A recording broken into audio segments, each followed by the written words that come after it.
Amém. Há 12 domingos atrás, dia 5, da noite, nós olhamos, como temos olhado, o caminho da santificação em nossas vidas, olhamos para aquilo que era mais importante, da onde tudo fluía, a nossa união com Cristo, e aprimoramos nossa visão de quem é Jesus, e estabelecemos a realidade salutar contínua de que somos levados necessariamente ao autodesespero, mas mais do que isso, somos levados ao colapso, e na fé, vez após vez, nós caímos, não é? Em tudo aquilo que Cristo é para nós, mas que se esse Jesus permanecesse à distância, como nós realmente seríamos transformados. Então nós olhamos há 2 domingos atrás à noite em como nós acessamos. O Novo Testamento dá uma resposta retumbante àqueles que estão nele, caem nele, são colocados nele pelo Pai em arrependimento e fé, são unidos a ele para sempre. Muitas das pessoas, quando ouvem nós pregando tão somente o que a Bíblia diz sobre o que é o cristão, como é a vida cristã, eles começam a levantar as barreiras meramente naturais e meramente falando a respeito do homem, mas nada do que é pregado da verdade de Deus flui de outro lugar a não ser da nossa união com Cristo. Eu disse naquele dia que o Novo Testamento se refere a sermos unidos a Cristo mais de 200 vezes. E isso dá em média cerca de uma referência por página em muitos layouts de Bíblia. É que nem todas as Bíblias têm os mesmos layouts, né? Cada versões, traduções pode ter um pouco mais ou menos de páginas. Então, mas é uma referência que se repete. E nós sabemos que se um livro, eu lembro que eu disse, voltasse em todas as suas páginas a um assunto, aquele era o assunto dominante, mais importante, e nós entenderíamos que quem escreveu o livro achava que aquilo devia ficar tão fixado em nossas mentes que deu um jeito, encontrou uma maneira de repetir e repetir. Então, em Cristo, nós temos toda sorte de bênçãos espirituais. A sessão inicial de Efésios, que vai de Efésios 1:3 até Efésios 2:10, que descreve a nova vida que Deus nos deu em Cristo. Aquele dia nós olhamos para a união com Cristo. Hoje eu quero olhar um caso prático. Sempre é bom nós olharmos a doutrina, depois como a doutrina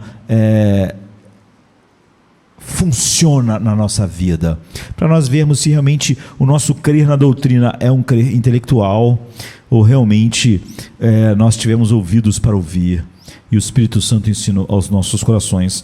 Então a sessão inicial de Efésios 1:3, e nisso vem a saudação, e depois a 2-10, onde é descrito a nossa nova vida que Deus nos deu em Cristo, se divide naturalmente em 2 partes, quando a gente está estudando Efésios, sendo a primeira o louvor e a segunda a oração.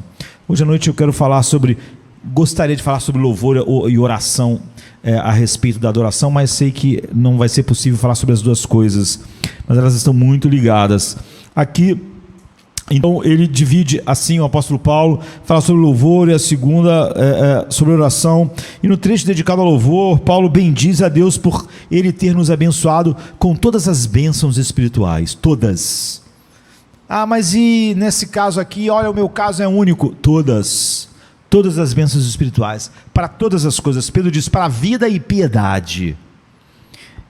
E no trecho dedicado à oração, Paulo pede que Deus abra os olhos do nosso coração para compreendermos a plenitude dessa bênção.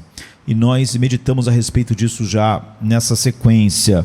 Mas aqui no louvor, é uma dessas passagens únicas na Bíblia, que é um livro único, né? Paulo diz assim: bendito Deus e Pai do nosso Senhor Jesus Cristo, que nos tem abençoado com toda sorte de bênçãos espirituais nas regiões celestiais em Cristo, assim como nos escolheu nele antes da fundação do mundo para sermos santos e irrepreensíveis perante ele, e em amor nos predestinou para ele, para a adoção de filhos por meio de Jesus Cristo, segundo o beneplácito da sua vontade, para o louvor da glória da sua graça, que ele nos concedeu gratuitamente no amado, no qual temos a redenção pelo seu sangue, a remissão dos pecados, segundo a riqueza da sua graça, que Deus derramou abundantemente sobre nós em toda sabedoria e prudência, desvendando-nos o mistério da sua vontade, segundo o seu beneplácito que propusera em Cristo, de fazer convergir nele, na dispensação da plenitude dos tempos, todas as coisas, tanto as do céu como as da terra, nele, digo, no qual fomos também feito herança, predestinados segundo o propósito daquele que faz todas as coisas conforme o conselho da sua vontade, a fim de sermos para o louvor da sua glória, nós, os que de antemão esperamos em Cristo, em quem também vós, depois que ouviste a palavra da verdade, o evangelho da vossa salvação, tendo nele também crido, fostes selados com o Santo Espírito da promessa, o qual é o penhor da vossa herança, até o resgate da sua propriedade em louvor da sua glória. Ufa, nós respiramos. No grego original, esses 12 versículos é uma sentença só complexa, uma frase. Na versão que eu estou usando aqui, por acaso, eles tentaram obedecer, botaram mais vírgula e ponto vírgula do que nós teríamos, mas isso é uma das frases mais longas que você já ouviu. Paulo não botou ponto em nenhum momento, encerrando algo, sabe? Até chegar ao ponto final. Então é uma arrumação gramatical única. Muitos estudiosos ficaram espantados, nem os puritanos que gostavam de sentenças longas e que nos faz ter dificuldade de ler seus livros, fizeram uma frase tão grande. Tudo isso que eu li é uma frase só. E enquanto Paulo vai ditando as palavras, elas fluem da sua boca numa corrente contínua, é como se isso tivesse sido sendo ensinado a nós, de tal maneira que não há muito tempo para respirar, não há pontos, a frase vai se expandindo e nos faz não parar, não ter pausa para fôlego, para entendermos o que é estar em Cristo. E os comentaristas têm procurado metáforas bem vívidas para transmitir o impacto dessa explosão de adoração que o apóstolo Paulo tem quando começa a falar sobre nós estarmos em Cristo. E entramos, diz Findlay, um puritano famoso, entramos nessa epístola por uma porta magnífica. Se esses versos são a entrada da epístola, então o que nos espera, não é? E ele diz, é uma corrente de ouro ainda maior do que a de Romanos 8, que nós sabemos que, como os puritanos gostavam de chamar Romanos 8 de uma corrente de ouro, né? Os que antes conheceu, a esses predestinou, quem predestinou a esse chamou. Mas Paulo aqui superou em muito aquela corrente, não é? Ou ele diz, é um caleidoscópio de luzes ofuscantes e cores mutáveis. A luz bate no caleidoscópio e a gente vê todas as gamas da luz. Ele está dizendo, Paulo está mostrando todas as belezas em Cristo, tudo que nós temos em Cristo, e ele não parou para pegar ar por causa disso, né? William Hendricks se assemelha muito e diz, é uma bola de neve rolando colina abaixo, ganhando volume ao descer. Como a bola de neve é menor e quando ela vai descendo, vai tomando volume, ele diz, essa explosão do apóstolo Paulo, quando ele está começando a carta, é como uma bola de neve, cada frase, cada parte da frase, já que é uma frase só no grego, né? A bola vai aumentando e vai nos deixando espantados. E que Simpson, talvez de um modo menos feliz, ele assemelha a um cavalo de corrida com grande fôlego, correndo a toda velocidade. Quando abrem a porta, é como se, ao escrever Efésios, Paulo fosse um daqueles cavalos que estão ali pronto para largada, e você sabe que assim que abre a porta, os cavalos disparam. Paulo começa Efésios assim, mas mais romântico, e é o símile musical de John Mackay. Ele diz, essa adoração rapsódica é comparável à abertura de uma ópera, que contém sucessíveis melodias que se seguirão. Nas aberturas das óperas e das sinfonias também, o autor tenta colocar tudo que vai acontecer lá, meio que sintetizado, para você já ter uma ideia do tudo que te espera. Então, Mackay faz essa coisa.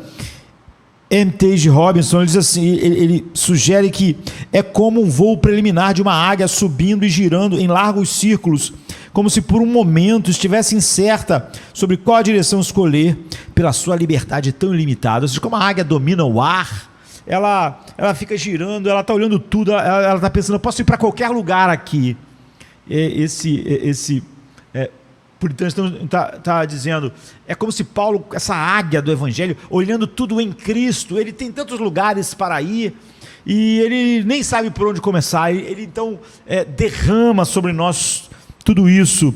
Um outro diz assim, isso aqui é um portal de ouro, uma corrente de ouro, um caleidoscópio, como a gente viu, uma bola de neve, um cavalo de corrida, uma abertura de ópera, o voo da águia. Cada um usou metáforas diferentes, de diferentes maneiras, descrevendo essa impressão. É uma impressão de cor, de movimento, da grandeza que esse trecho traz à mente, simplesmente porque Paulo quer dizer que nós temos tudo em Cristo. E todo o parágrafo é um hino de louvor, é uma doxologia, é um louvor, um elogio que Paulo emprega a Deus, tão extasiado que ele está de alguém estar em Cristo, e tudo que isso traz. Então ele começa louvando a Deus por nos ter abençoado com toda a sorte de bênçãos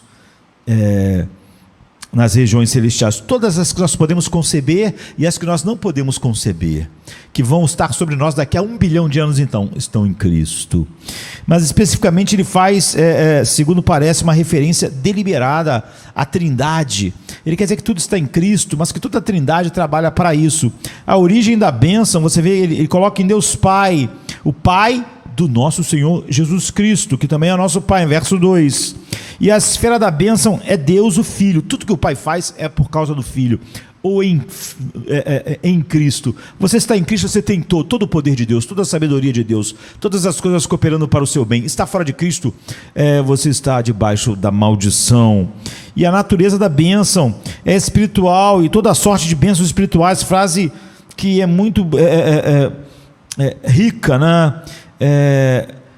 Significa toda a sorte de bênçãos do Espírito Santo, ou melhor, toda a sorte de bênçãos que o Espírito Santo aplica, que Jesus comprou na cruz, toda a sorte de bênçãos que Jesus comprou com o seu sangue, que o Espírito Santo aplica a nós. Então, conforme a expressão de Charles Flood, ele diz, estas bênçãos são espirituais não apenas por pertencerem à alma, mas sim por derivarem do Espírito Santo, cuja presença e influência são a grande bênção outorgada a nós por Cristo, porque é do Espírito que flui todas as outras coisas em Cristo. E esta é uma referência então trinitária, não é? É uma grande bênção, e alguns comentaristas vão mais longe e detectam o parágrafo como uma estrutura trinitariana, como o credo dos apóstolos, né? O de Nicéia, o Pai elegendo, verso 4 e 6, o Filho redimindo, verso 7 e 12, e o Espírito Santo selando e sendo o penhor, ou seja, o penhor é a garantia, não é? Se alguém tem o Espírito Santo, então toda a sorte de bênçãos espirituais ele terá. É impossível ter o penhor, a garantia, ser um dia regenerado e por fim o Espírito Santo não fazer, porque você tem o penhor, é a garantia da herança completa. É você receber hoje $1 bilhão, mas há muitas burocracias, vai demorar muito, até toda a papelada, você assumir todo $1 bilhão, e a pessoa que deixou a herança por você diz o seguinte: dê a ele $50 milhões imediatamente, para que ele viva com esses $50 milhões até que todo bilhão seja liberado, para que ele viva profundamente, né? Com abundância, antes que ele tenha acesso total, para que ele não fique sem nada então ele vai receber os $50 milhões, para que ele já viva até que toda a herança esteja à sua disposição. Então, é óbvio que esse conteúdo é trinitário, é rico, e nós podíamos ficar nele, mas nós queremos olhar um caso do que acontece quando isso é verdade a respeito de nós. Quando a gente pensa no Pai aqui, é Ele que tem nos abençoado com toda a sorte de bênçãos espirituais em Cristo, verso 3. No versículo 4, Ele nos escolheu em Cristo antes da fundação do mundo. No versículo 5, foi o Deus Pai que nos predestinou para a adoção de filhos. No versículo 6, Ele que nos concedeu gratuitamente sua graça. No 6, literalmente, nos agraciou com sua graça, Paulo costuma usar essas coisas que são repetições de algo que parece desnecessário, mas ele quer enfatizar. Ele nos agraciou com graça e até mesmo derramou abundantemente sua graça sobre nós, verso 8 e 10, mas também desvendou a sua vontade, o seu propósito que ele propôs em Cristo, de fazer convergir em Cristo todas as coisas, versículo 9 e 10, quem fez isso tudo? O Pai, e além tem o 11, assim Deus Pai faz todas as coisas conforme o conselho da sua vontade. E quando a gente se volta aqui para os verbos e para os substantivos, nessa grande frase, Paulo se refere a uma sucessão rápida, já que ele está falando uma coisa atrás da outra. Ele se refere ao amor e à graça de Deus, à vontade de Deus, ao propósito de Deus, ao plano de Deus. Então o parágrafo inteiro, a gente pode dizer, está repleto do Deus Pai, que nos deu o seu amor e derramou a sua graça sobre nós, e que está desenvolvendo o plano eterno de todas as coisas convergirem em Cristo. É para pessoas assim que nós pregamos.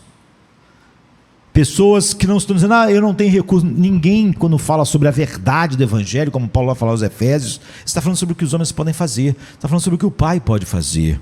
E em segundo lugar, a esfera que nós recebemos todas essas coisas em Cristo, como a gente vê nos 14 primeiros versículos da carta de Efésios. Jesus Cristo é mencionado ou pelo nome ou pelo título o tempo todo: Cristo, Jesus Cristo, Cristo Jesus, o Senhor Jesus Cristo, o amado, ou por pronomes que apontam para ele, dele, e ele é mencionado então 15 vezes numa frase.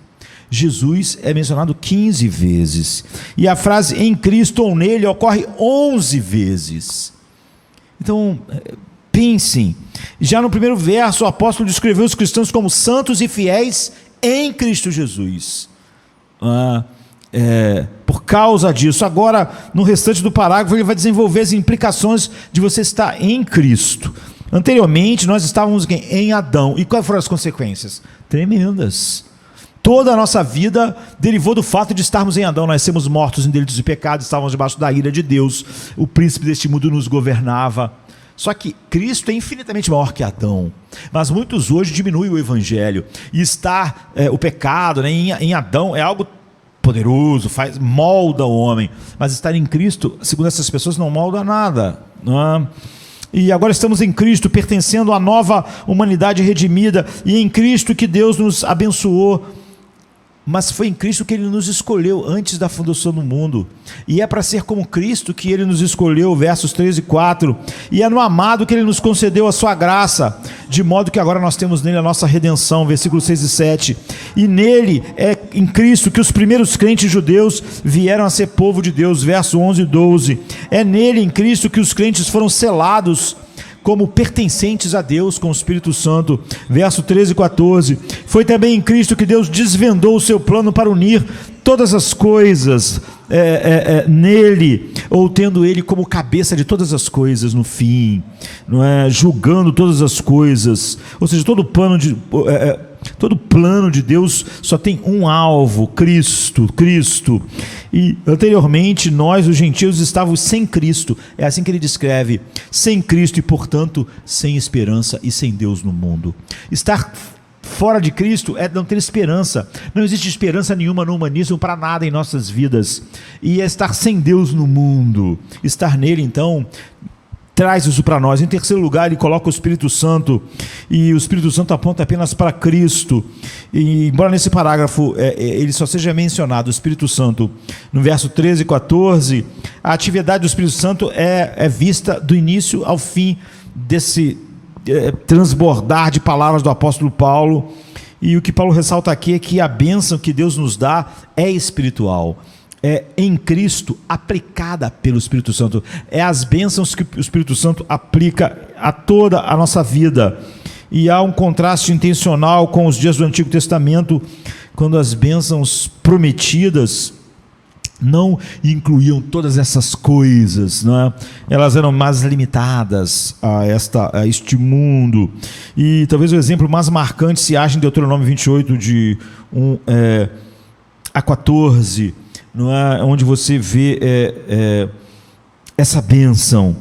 E a lei de Deus agora é escrita em nossos corações, em Cristo.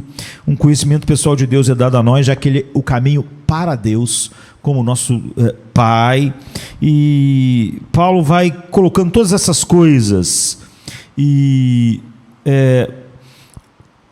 esta é a primeira ocasião em que Paulo usa essa expressão notável, que ocorre algumas vezes nessa carta e em outras cartas do apóstolo Paulo, nas regiões celestiais, em Tóis e Porônios. Ocorre 5 vezes só nessa carta aqui. Ela significa a palavra céu. Ela é empregada na escritura de algumas formas, de algumas maneiras diferentes. Essa história de que a palavra céu quer dizer sempre a mesma coisa, a palavra mundo, é óbvio que não é? Primeiro que às vezes as palavras não são as mesmas no grego. Segundo, é óbvio que você depende do contexto. Quando você diz todo mundo correu atrás dele, ninguém entende que 7,8 bilhões de pessoas correram atrás daquela pessoa. Eu só estava falando que muitas pessoas correram atrás de alguém. Então, os autores antigos distinguiam o céu da natureza, que é o céu azul, o que a gente vê agora olhando para cima, e o céu da graça, a vida eterna já recebida e desfrutada pelo povo de Deus, e o céu da glória, que é o estado final dos redimidos. Mas o termo regiões celestiais aqui deve ser entendido de uma maneira que não é nenhuma dessas maneiras que é tão usado na Bíblia. Não é nem o céu azul, nem o céu que nós vemos à noite, não é nem a atmosfera, e nem quando à noite nós só estamos olhando para o espaço acima de nós, e nem o céu da graça, nem a glória, nem qualquer habitação literal que um dia a gente vai estar no céu, e sim um mundo invisível. Paulo, quando fala regiões celestiais, ele está falando sobre uma realidade espiritual que está sobre todo esse mundo.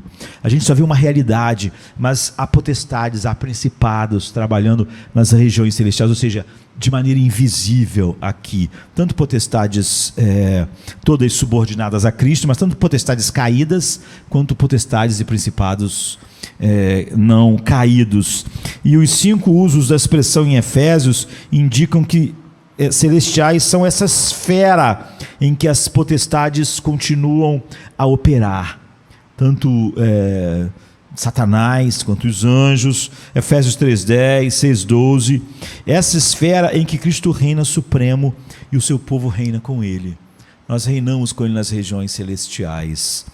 E no capítulo 1:20, 2:6, e onde, portanto, Deus nos abençoa com toda a sorte de bênçãos. Ou seja, nós temos todas as bênçãos nessa esfera invisível que domina todas as coisas que acontecem no mundo visível. Então, vê-se, pois, que o ensino do versículo 3 é importante. Os cristãos estão aqui ligados completamente ao Pai, Filho e Espírito Santo, e todas essas coisas são nossas agora.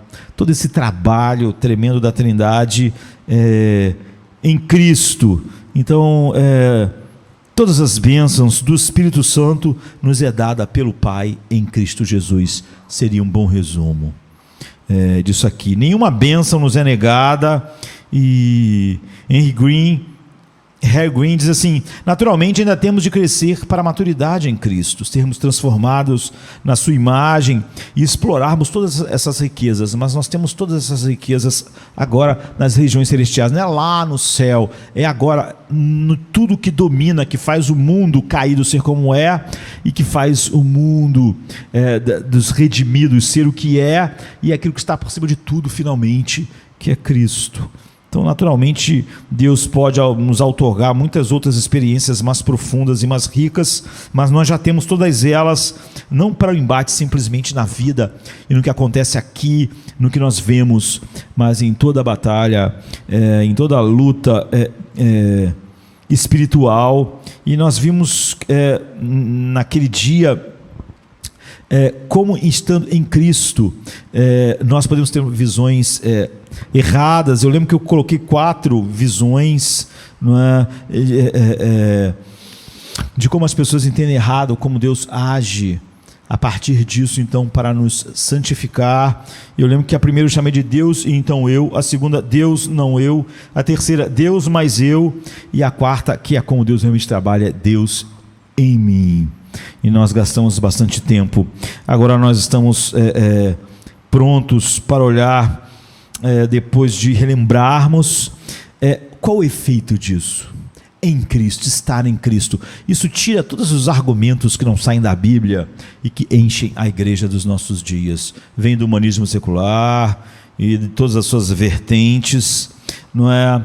Paulo diz assim, então, em Cristo, o que acontece? Ele diz, fui crucificado com Cristo. Assim já não sou eu quem vive, mas Cristo vive em mim. E a vida que agora vivo no corpo, vivo-a pela fé no Filho de Deus, que me amou e se entregou por mim. Esse texto é profundo demais para uma hora de meditação, não é? Mas nós podemos olhar duas coisas aqui fundamentais, que nós podemos então olhar para nossas vidas, olhar o que é estar em Cristo e olhar se nossas argumentações são cativas à palavra de Deus, como nesse início de Efésios, e aqui dá um diagnóstico bom para nós.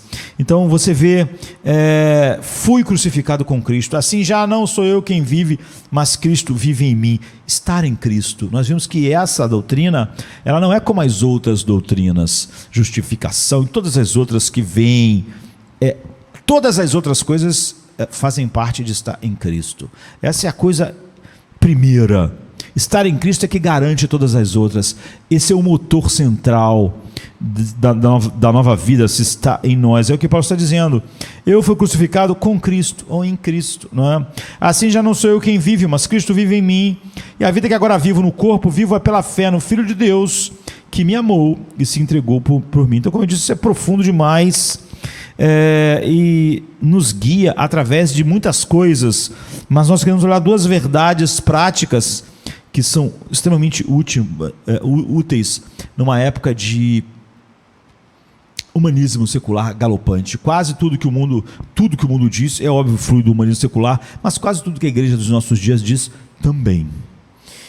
Aqui não, aqui nós estamos realmente nessa esfera, nós estamos nas regiões celestiais, estamos onde temos todas as bênçãos, que é aquilo que não é visível, mas controla tudo o que está em nosso mundo.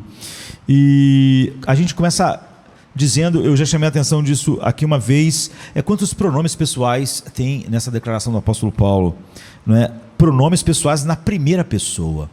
Essa é a primeira coisa. Vários, há uma copiosa presença de eus, meus. Paulo está falando sempre assim, ele não menciona ninguém mais aqui. Já estou crucificado com Cristo, e assim já não vivo eu, Cristo vive em mim. Você vê que os pronomes são sempre pessoais, são sempre na primeira pessoa e não contém um no plural, nós.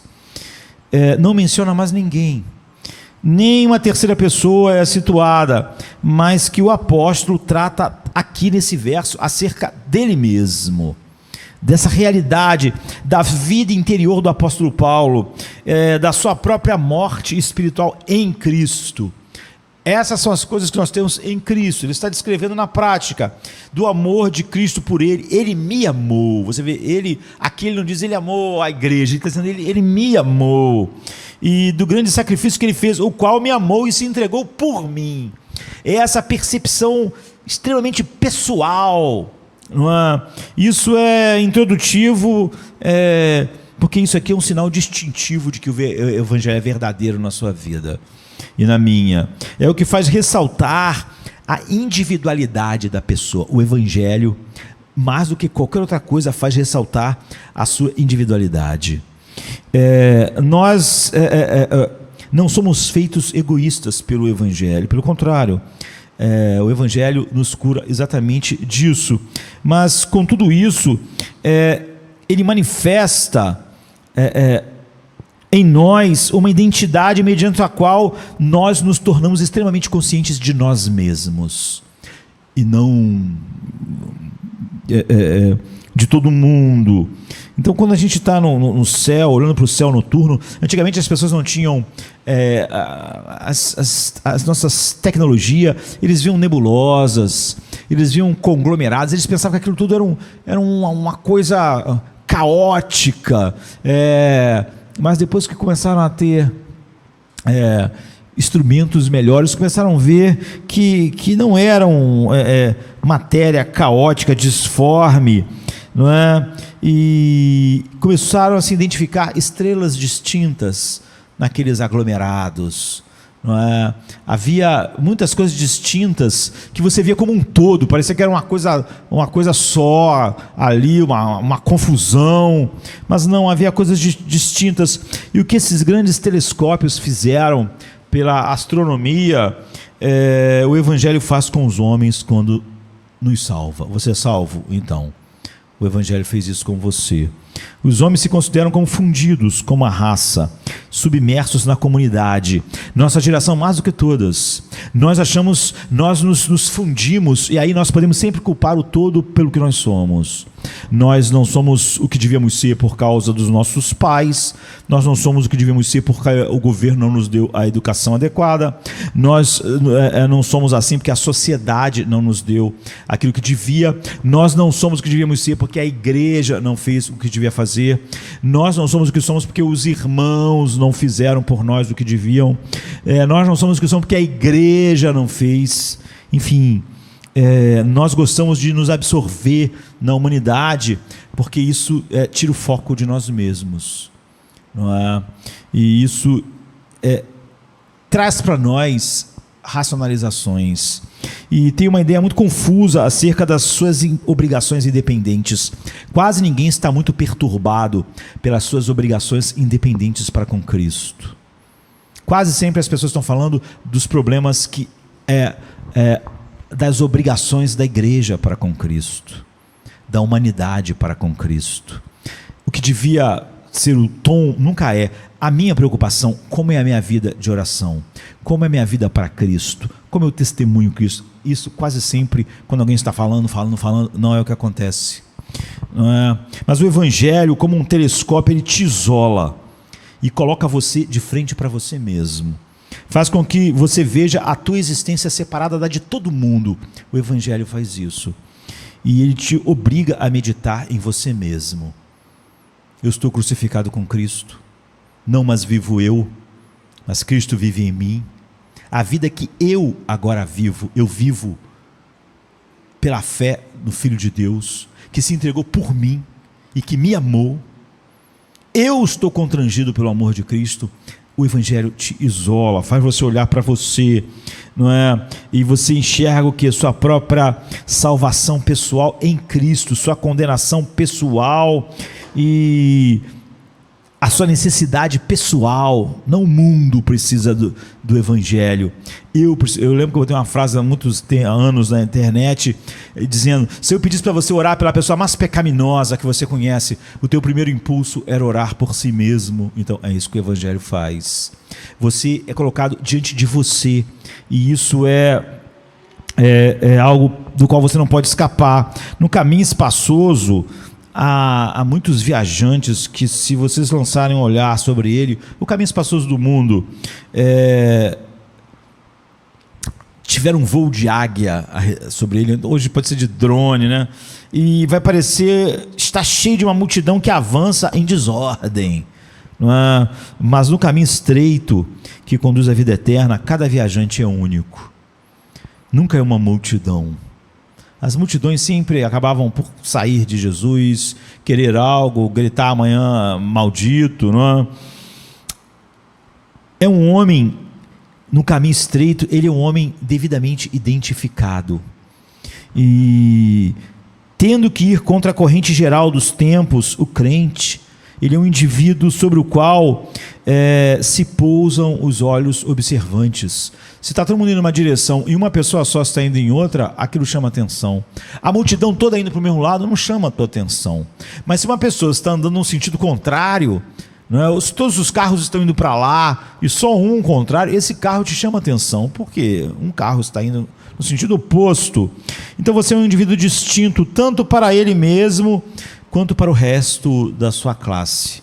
Assim é o cristão. Então você vai ver muito facilmente como o Evangelho faz com que você se destaque, que destaque a nossa individualidade de um homem desde o seu alvorecer, desde o seu nascimento, e revela seu próprio pecado pessoal, e consequentemente você sente o próprio perigo infinito que está sobre a sua alma, e você mesmo é aterrorizado por essa realidade, e você mesmo vê em Cristo a tua esperança, e você não sabe nada sobre a conversão se você crê simplesmente na depravação humana. Você só é convertido, você não é convertido se você crê na depravação humana ou na ruína humana, mas se você nunca se sentiu depravado, você sozinho, não é?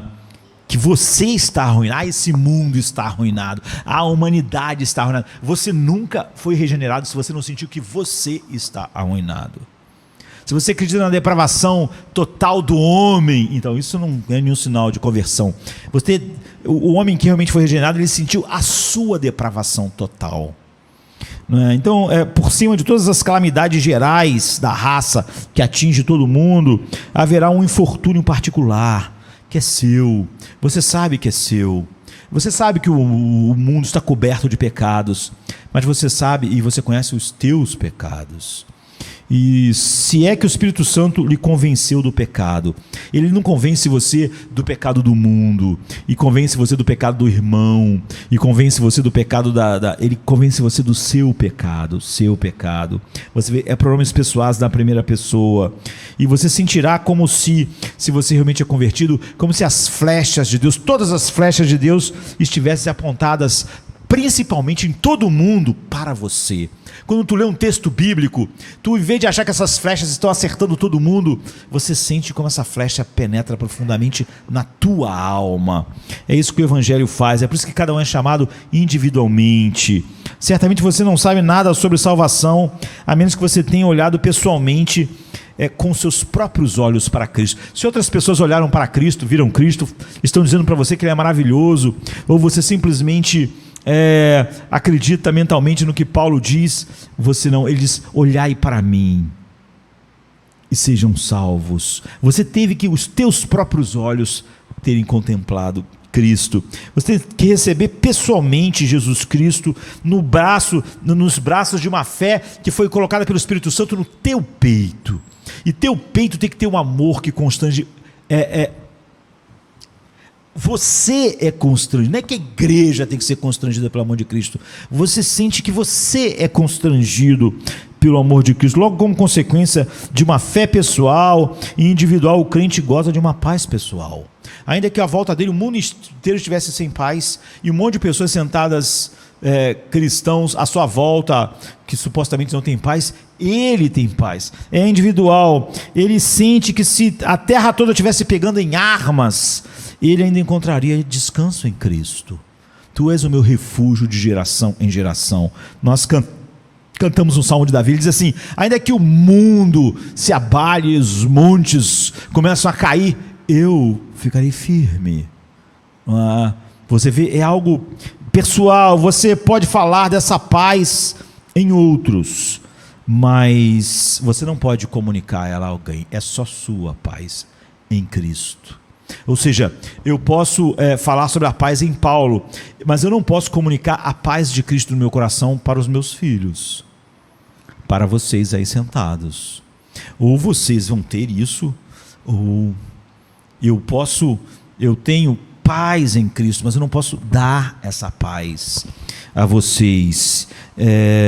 Ninguém do mundo pode me comunicar, ninguém do mundo pode me tirar, é minha paz em Cristo. Onde quer que a realidade do Evangelho, então, verdadeiramente toma alma, logo vai conduzir você a uma consagração pessoal. Você não vai ficar com essa pessoa exigente, que a igreja tem que se consagrar. A primeira sensação é que você tem que se consagrar, que você é um sacrifício vivo, que você precisa viver para a glória de Deus. Então o homem se aproxima do altar de Cristo e exclama: eis-me aqui. Não é? Como diz o hino, Senhor supremamente glorioso, eu sinto que meu culto racional é dar-te espírito, alma e corpo. Você vê como o autor do hino aqui captura isso. Eu sinto que eu devo dar a ti espírito alto. Eu sinto que o mundo tem que fazer isso. Não, eu sinto que eu devo fazer isso. E que outros façam se quiserem. Todo cristão verdadeiro, ele se torna meio Josué. Israel estava adorando vários ídolos. Josué reuniu todo mundo e disse assim: olha, se vocês quiserem adorar os outros deuses, tudo bem, eu e minha casa serviremos ao Senhor. Ele não falou assim: ninguém adora a Deus. Eu também fiquei confuso, comecei a adorar outras coisas, porque a igreja visível, que é Israel, está mal, confusão. Josué disse: olha, façam o que vocês quiserem, isso é o sinal. Você vê que Paulo está dizendo: eu fui crucificado com Cristo. O Império Romano é terrível, eu fui crucificado com Cristo. Se o Império Romano todo não foi, não vai fazer diferença. A vida que agora eu vivo na carne, eu vivo na fé do Filho de Deus que morreu por mim, que me amou e se entregou por mim. Portanto, o meu coração é constrangido pelo amor dele. Se o amor dele não constrange o irmão que está aqui, eles estão vivendo para eles mesmos, não são uma bênção para a igreja. Eu fui constrangido. Cristo vive em mim, me amou. O homem regenerado, então, ele sente que a obra de outros não exonera ele.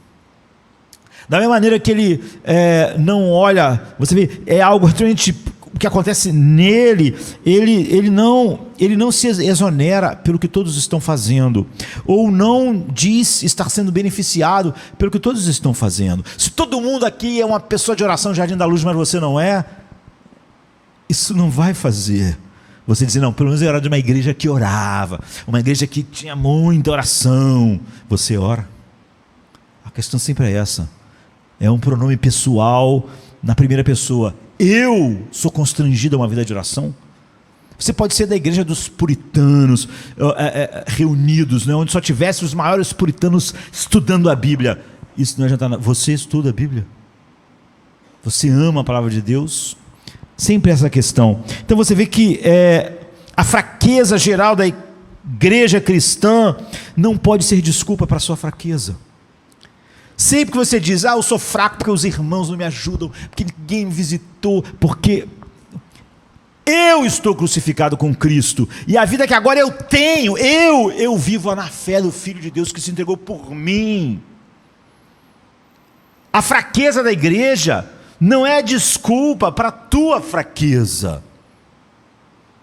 Ou você não pode dizer o que Paulo está dizendo. Ele se destaca na luta contra o erro, inclusive como alguém solitário. Você já ouviu a expressão Atanásio contra mundo? Quando a igreja inteira, não igual a agora, aqui e ali, mas a igreja inteira começou a abraçar o arianismo, dizendo que Cristo não era Deus, não é 100% Deus, 100% homem.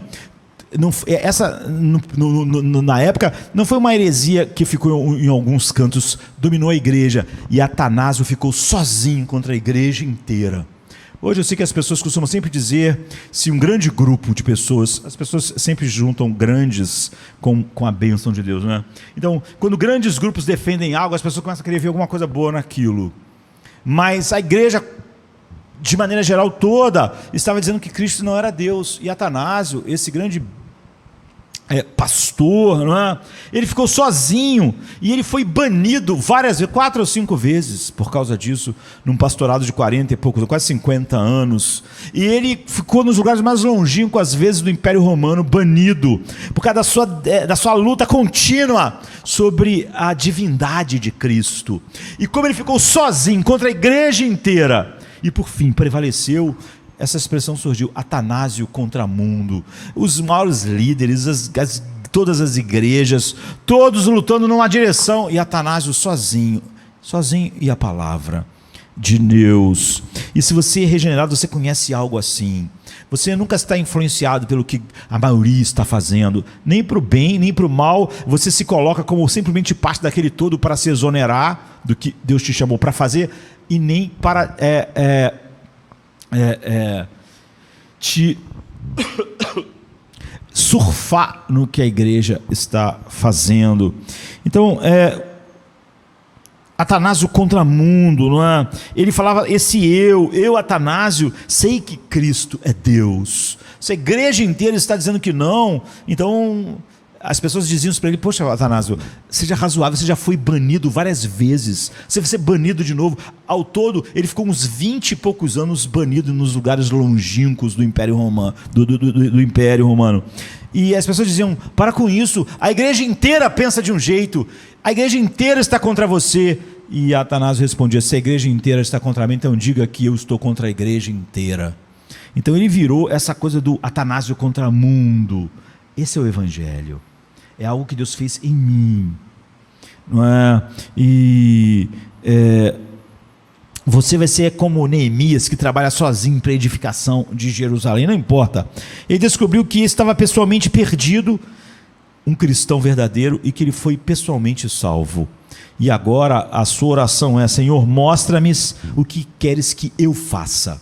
Paulo, quando se converteu verdadeiramente, não é? Ele não diz assim: mostra-me o que a igreja tem que fazer, mostra-me se os apóstolos estão fazendo direito. Ele diz: Senhor, o que queres que eu faça? Essa é a regeneração. Eu creio na medida que a nossa piedade seja definitivamente na primeira pessoa do singular, ela é verdadeira, forte e vigorosa. Se a nossa piedade não está na primeira pessoa do singular, ela não é verdadeira. Cristo morreu por muitos, e a vida que agora eles vivem, não, Cristo morreu por mim, e a vida que agora eu vivo, né? Ademais, a gente crê que na medida, o que a Bíblia mostra para nós, em que nós compreendemos completamente nossa responsabilidade pessoal diante de Deus, será, é óbvio, inexorável, que se nós não temos atendido realmente o chamado de Deus, mediante a autoridade de Deus, você nunca vai tentar servir a Deus por procuração. Isso se tornou muito comum esses dias, não é? Nós não damos às outras pessoas as nossas responsabilidades. Nós não ficamos tranquilos porque as outras pessoas estão orando, porque elas estão pregando Cristo. A questão é: eu estou. E desde o alvorecer até a glória do meio-dia, a personalidade única do cristão se estabelece, porque o Espírito Santo habita em todos os que ele regenerou e não em alguns. Paulo diz: o meu homem exterior está se corrompendo, mas o meu homem exterior está se desenvolvendo. Ele não podia dar isso para alguém, ele podia dizer o meu, e nem ele podia dizer: meu homem interior não está se desenvolvendo porque o meu exterior está cheio de problemas e ninguém me ajuda. Todo o ensinamento da nossa fé leva nessa direção. Nós pregamos o quê? Eleição pessoal, não pregamos eleição corporativa. Deus elegeu, Deus me escolheu. Nós pregamos regeneração pessoal, não é regeneração grupal. Cada um teve que nascer. Cada um teve que nascer de novo. Nós nascemos em grupos. Nós cremos na perseverança pessoal dos eleitos. Cada um deles persevera. Não é um que persevera por outros. E não conhecemos nenhuma obra da graça comprada por Cristo que vimos aqui, que não seja pessoal àquele que professa. Ele tem uma alegria indizível em Cristo. Ele desfruta Cristo. Ele adora Cristo. Ele se deleita em Cristo. Não há nenhuma doutrina na Escritura, nenhuma, que ensine que o homem pode ser salvo pela piedade de outro homem. Que outro homem ama Cristo, se deleita em Cristo e que aquilo serve para alguém. Se você tiver do teu lado o apóstolo Paulo se deleitando em Cristo e você não, você está perdido e ele está salvo. Não há nenhuma doutrina bíblica de que alguém se consagre por você, de que alguém cresça na graça por você, de que alguém se torne forte no Senhor e na força do seu poder no seu lugar. Não há doutrinas bíblicas assim. Eu nunca pude descobrir nada parecido com salvação por patrocínio, exceto a nossa salvação, que é totalmente por causa do que Cristo fez. Não é? Ele carregou nossos pecados individualmente e nos deu paz individualmente. Eu não encontro nenhum ser humano colocado no lugar de outro para fazer levar a sua cruz. Ele diz: cada um que quiser me seguir, tome a sua cruz. Ah, mas o irmão não pode carregar minha cruz. Cada um tome a sua cruz. Ou não está me seguindo. Não existe essa coisa de 5 pessoas carregarem a cruz do Josemar. Negue-se a si mesmo. Não, você não tem que negar o irmão. Você não tem que ver como as pessoas estão se negando. Tome a sua cruz, negue a si mesmo e me siga. Todas as doutrinas bíblicas são assim. Eu encontro, na verdade, que devemos levar as cargas uns dos outros a respeito da simpatia. Ou seja, nós sabemos que as outras pessoas têm lutas, mas a carga dela, por fim, ela tem que levar. Se ela tiver que morrer pelo Evangelho, eu não vou morrer no Evangelho por lugar dela. Se ela tiver que... Estevão vai ter que morrer sozinho, Paulo vai ter que morrer sozinho, Pedro vai ter que morrer sozinho. Paulo podia levar a carga de Pedro orando: Senhor, capacita Pedro, fortaleça ele num homem interior, como Paulo está falando pelos Efésios, para que eles possam ter uma visão da altura, largura e profundidade do amor de Cristo. Mas eles não podiam ter a visão através do apóstolo Paulo. Eles teriam que ter, fortaleça eles no homem interior, para que eles vejam. Ninguém em Éfeso podia dizer assim: eu não tive uma visão do amor de Cristo que excede todo entendimento por causa de Paulo. Não poderia, porque essa é algo pessoal. Paulo está orando e você vê, nisso ele está ajudando a levar a carga. Ele está dizendo: Senhor, capacita eles. Eu me associo às necessidades que eles têm de fazer, de experimentar isso. Mas Paulo reuniu essas mesmas pessoas e disse assim: olha, eu não sou responsável pelo sangue de vocês. Na última vez que ele os viu, a igreja de Éfeso, porque eu preguei para vocês todo o Evangelho de Deus. Essa é a minha única, por exemplo, em Jardim da Luz, é a minha única incumbência, pregar a vocês todo o Evangelho de Deus. Todo o resto é responsabilidade de vocês, de cada um de vocês. Não é você olhar para o irmão, sabe, pensar o que ele está fazendo, é a sua responsabilidade. E quanto mais você ouve pessoalmente a verdade do Evangelho, mais responsável você é por aquilo que você ouviu. E ademais, as ordenanças manifestas no Evangelho nos dizem a mesma coisa. Quando o homem é sepultado com Cristo, por exemplo, no ato do batismo, alguém não pode se batizar por você. Pô, dá para se batizar por mim? Pô, você deve me ajudar, eu preciso de ajuda. Então você se batiza por mim? Não, você morreu, você se batiza. Dá-se o ato pessoal de imersão, porque está falando da minha morte com Cristo, não da morte de outra pessoa. Ninguém pode morrer e enterrar outra pessoa. Ninguém pode, olha, vou combinar com você aqui, eu tenho medo de ser enterrado. Quando eu morrer, se enterre no meu lugar. Deixe as pessoas enterrarem você. Não, você vai estar morto, amigo. Você é enterrado. O batismo não existe por procuração. Nada no Evangelho é assim. Também tem a ceia do Senhor, é o ato individual de cada pessoa que come e bebe por si mesmo, dizendo: foi por mim. Não mas vivo eu, Cristo vive em mim. Porque ele morreu em meu lugar. Eu estou tomando da ceia, eu estou dizendo que foi por mim, que é a respeito a minha vida. O meu coração é constrangido.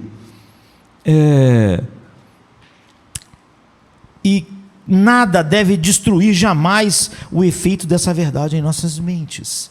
Toda a nossa cultura tenta destruir isso o tempo todo, porque toda a nossa cultura diz que todos os problemas são culpa de todo mundo e não nosso.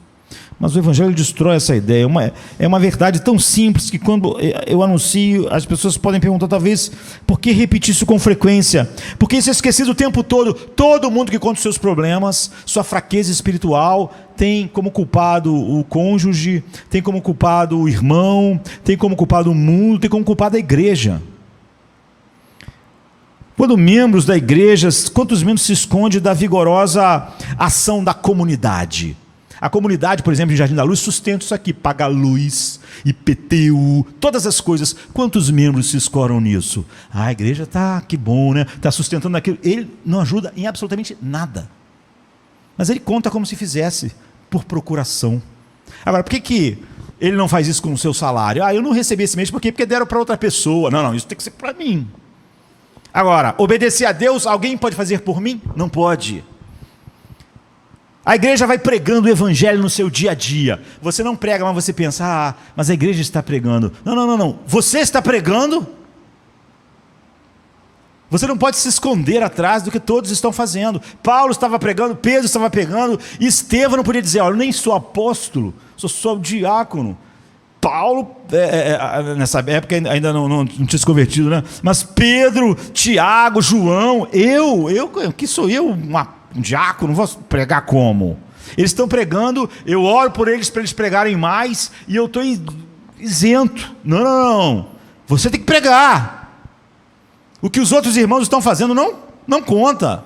Eles não podem pregar por procuração, não podem se batizar por procuração, não podem morrer em Cristo por procuração, não podem tomar a Santa Ceia por procuração, não podem fazer nada por você. Fortalecer, você tem que se fortalecer, porque como alguém poderia comer para eu ficar forte? Como eu poderia pagar um atleta, faz exercícios aí, porque eu quero ficar com um corpo bom, quero ficar forte, mas eu sou um cara muito fraquinho, não tenho muita disciplina. Então você come, acorda cedo, malha, faz todas as coisas para eu ficar forte, porque senão você vai ser culpado de eu ser fraco. O atleta vai dizer, olha cara, mesmo que eu quisesse, isso não é possível, né? Você vai ter que fazer as coisas. A igreja vai pregando, e o ocioso membro da igreja é infame você sacudir o pé achando que você pregou porque a igreja pregou. Diante do seu próprio Senhor você se sustentará ou cairá. Todos nós compareceremos individualmente diante do tribunal de Cristo. Todos nós. Não carregando um grupo. Todas essas coisas, todos esses meios, são só meios. Você foi chamado pessoalmente, se você foi chamado, foi justificado pessoalmente, foi regenerado pessoalmente, o amor de Cristo deve te constranger pessoalmente, e você tem que poder dizer tudo na primeira pessoa do singular. Não mas vivo eu, mas Cristo vive em mim, e a vida que eu agora vivo na fé do Filho de Deus. Se você não produzir nenhum fruto por si mesmo, você vai ser cortado. Jesus diz, todo galho que em mim não dá fruto, é cortado. Ah não, mas eu estou aqui, eu não estou dando fruto, mas aquele galho ali está, aquele está, olha como aquele galho está cheio. A falta de fruto em mim não é um problema muito grande, porque os galhos estão cheios de frutos. Todo galho que em mim não dá fruto, é cortado. Todo fruto dos outros ramos não vai te servir para nada. Não adianta pensar assim, ou não, eu sou de uma igreja, ou eu sou de um grupo de pessoas aqui que tu separaste, que está dando muito fruto. Todo galho, os outros galhos não vão servir você para nada. Jesus diz, toda árvore que não dá bom fruto é cortada e jogada no fogo. Todo galho que em mim não produz fruto, será tirado. É muito comum também que as pessoas se escondam atrás de uma sociedade. Você dá uma pequena ajuda a alguém que vai pregar na África e você acha que você não precisa pregar, não é? Porque aquela pessoa está fazendo aquilo em teu nome. Não está, não é? Você ainda foi chamado para pregar em todos os lugares onde Deus te colocou. Então Jesus disse assim, assim como o Pai me enviou, eu vos enviei. E como é que Deus enviou o Filho? Jesus não esteve procurando alguém, achando alguém para fazer o que ele tinha que fazer. O Pai me enviou para morrer na cruz. Será que eu não posso achar alguém para fazer isso no meu lugar? Pelo menos vai ser feito alguma coisa. E eu vou dizer, Pai, eu não fiz, mas eu falei com outras pessoas para fazer. Então ele diz, o Pai me enviou. Então o que ele fez? Ele fez. Assim eu envio vocês. Cada um de nós vai ter que fazer. Jesus foi enviado pelo Pai para um sacrifício pessoal. De igual maneira, Ele nos enviou para que a gente sirva e sofra por Ele neste mundo. E o sofrimento do apóstolo Paulo não conta para Pedro. E a fidelidade em pregar para Paulo não conta para João. João vai ter que fazer. E Pedro também. E o fato de você poder agir como João, que olhou para Pedro, que quando Jesus falou com ele, falou assim, e João, eu não falei com você? E o que te importa, João? Você vê, é isso que o Evangelho faz. O Evangelho nos coloca face a face com Deus em Cristo.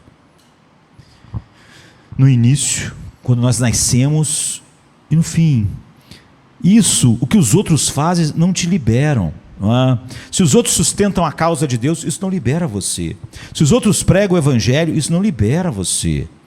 Então me permita suplicar você, se você alguma vez se escondeu atrás dos outros, da igreja, tanto para se exonerar, para dizer que a sua fraqueza espiritual é por causa dos outros, quanto para dizer que o que a igreja está fazendo, você está fazendo,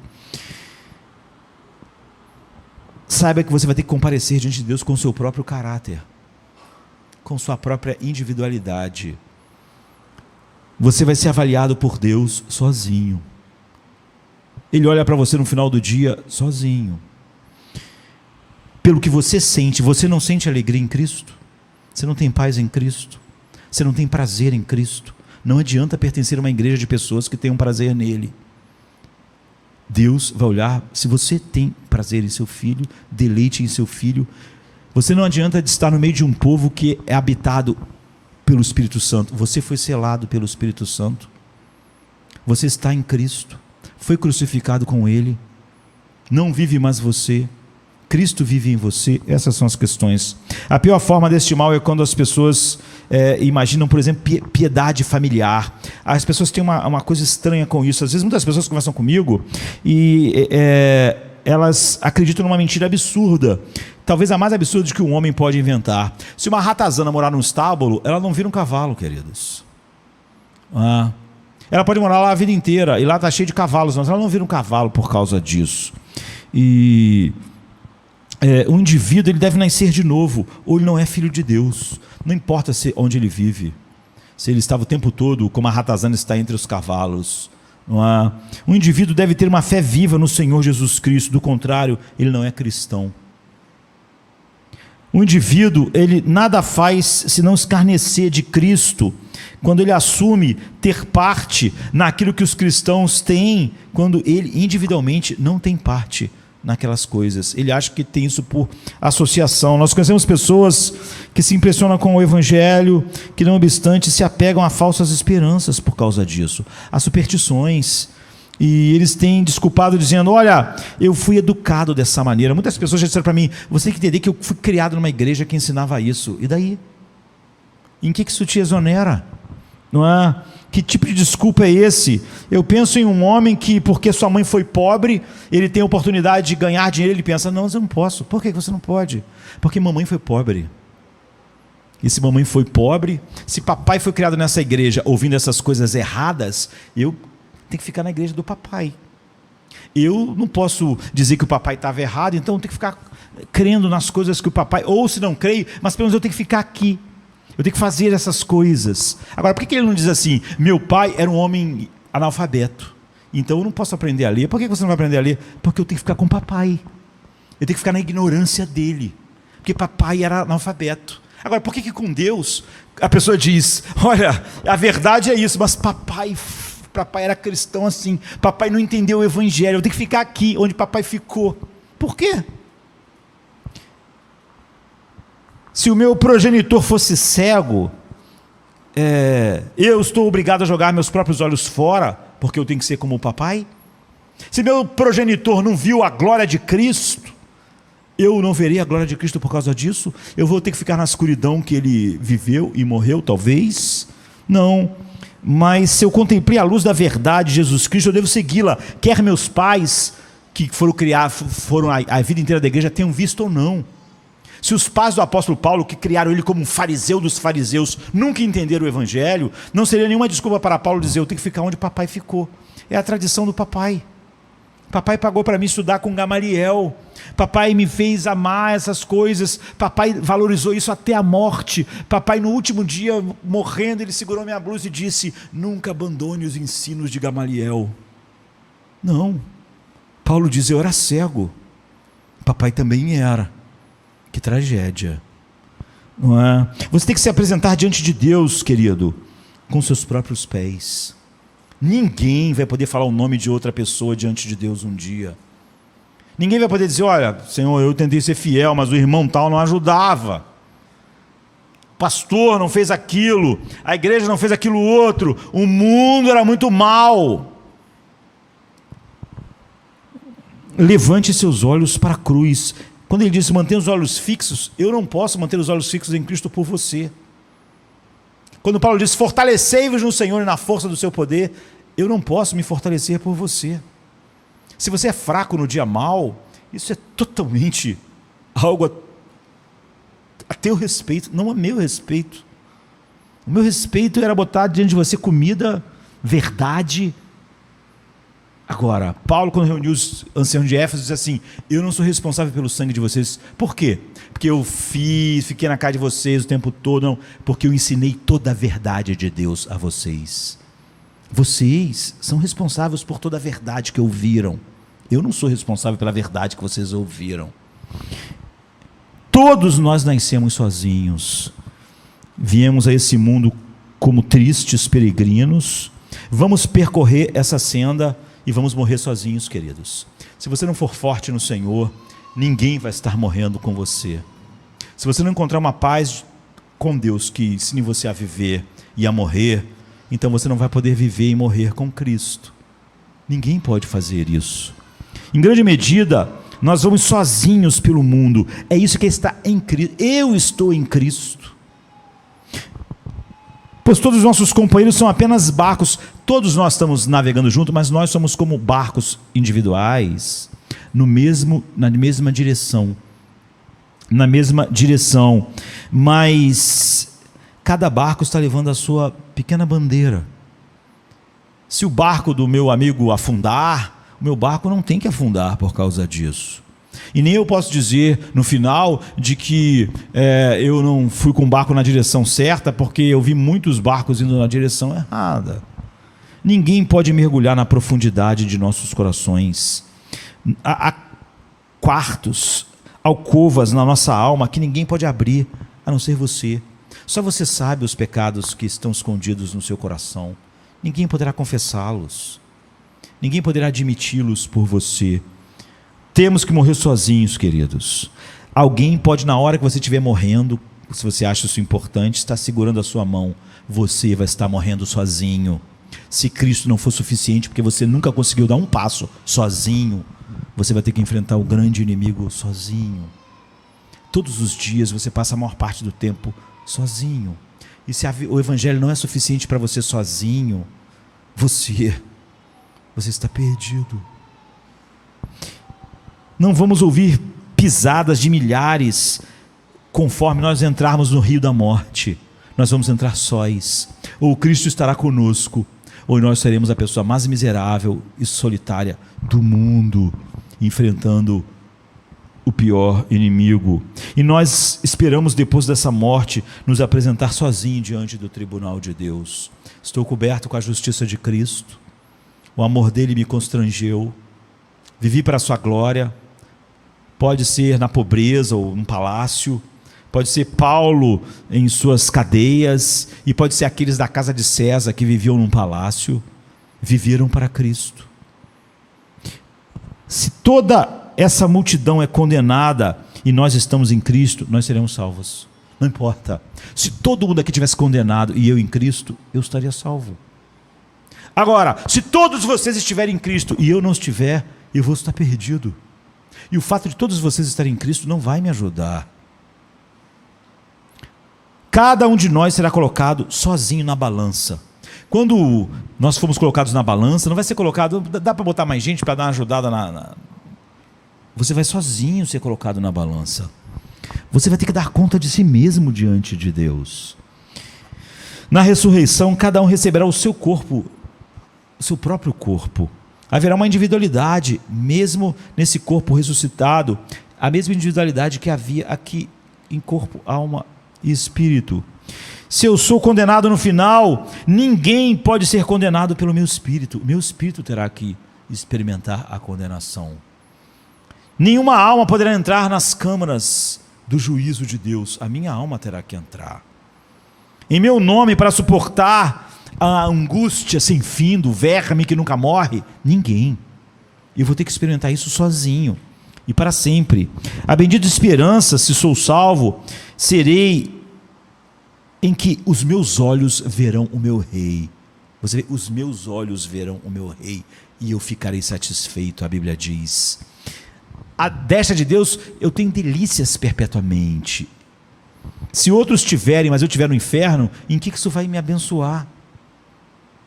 Os gozos do céu não serão gozos através de um substituto. Imagine, você que quis viver um evangelho através de substituto. O pessoal está orando, o pastor está pregando, aquele está fazendo isso. Quando chegasse para você ir para o céu, falou assim, não, você vai para o inferno, mas fica tranquilo que ele vai estar no céu em seu lugar. Você acha que alguém vai estar no inferno satisfeito assim? Mas pelo menos no meu lugar tem alguém lá no céu. Não. Sabe? Você está... Todos vocês sabem disso, portanto, permitam que essa importante verdade permaneça. Nenhum outro homem sensato pensa que outro pode comer por ele e ele ficar forte. Eu não durmo há meses, mas o meu irmão ali está dormindo por mim. Todo dia ele dorme 8 horas, que ele me falou. Então, estou bem, estou tranquilo. Eu tenho uma doença e eu não é aguentar o tratamento, também não tenho muita paciência do tratamento, mas o irmão meu saudável, ele tá no tratamento por mim. Ele vai lá, está tomando os remédios, está tomando troço na veia. Eu tenho muito medo de operar coração, porque coração é uma coisa que me apavora, assim. E cirurgia, então, eu me apavoro só de pensar em ser cortado. Então, eu tenho um grave problema no coração, mas o meu irmão se ofereceu, ele disse que vai operar o coração. Então, estou tranquilo, não é porque ele vai operar o coração, meu coração vai ficar bom. Isso é ridículo. Você vai ter que ir lá, meu amigo. Você vai ter que ir. Ninguém está contente hoje em dia com o fato de alguém possuir o dinheiro dele. Por que você acha? Não é? Ninguém fala assim, eu trabalho, mas quem recebe é ele lá. Que bom. Eu acho bom isso. Eu trabalho o mês todo e sei que alguém está recebendo o salário no meu lugar. Então por que você acha que alguém devia orar em seu lugar? Pregar em seu lugar? Esse é o grande privilégio. Nosso privilégio é crer e sofrer. Por que você acha que alguém devia sofrer enquanto você se esquiva? Se você deseja Cristo, você deseja pessoalmente. Você não pode desejar Cristo por procuração, amar a Cristo por procuração, sentir uma alegria indizível e cheia de glória por procuração. Você deve sentir. Você deve estar à direita de Deus. Você tem que ouvir benditos do meu Pai. Não adianta alguém ouvir em seu nome. Não importa que as boas coisas dessa vida sejam tuas nominalmente. Muitos cristãos são nominais, ou seja, são só no papel. O desfrute, eles não se importam, eles são cristãos nominais. Agora, imagina se alguém falar assim, o Bill Gates deixou toda a fortuna dele para você, mas nominalmente. Quem vai poder gastar o dinheiro mesmo é aquela pessoa lá. Você, tá bom, eu sou um milionário nominal. Eu sou o cara mais rico do mundo nominal. Outra pessoa gasta o dinheiro, mas eu que tenho o título. Você diz, não, pô, é eu que tenho que gastar o dinheiro. Eu que tenho que ter acesso. Então, é assim com o Evangelho. Ninguém pode. Só no Evangelho, um coração não regenerado acha que o outro desfruta da herança por ele. Eles desejam ter, como a pessoa ama dinheiro, o ouro, ele deseja ter ele possuir, ele desfrutar. Você tem que desejar possuir Cristo, desfrutar Cristo. Mencionar pessoas que desfrutam Cristo não te ajuda. Ser de uma igreja de pessoas que desfrutam Cristo não te ajuda. Amar um puritano que desfrutava Cristo não te ajuda. Você desfruta Cristo. Então não façamos papel de tolos quanto às coisas eternas.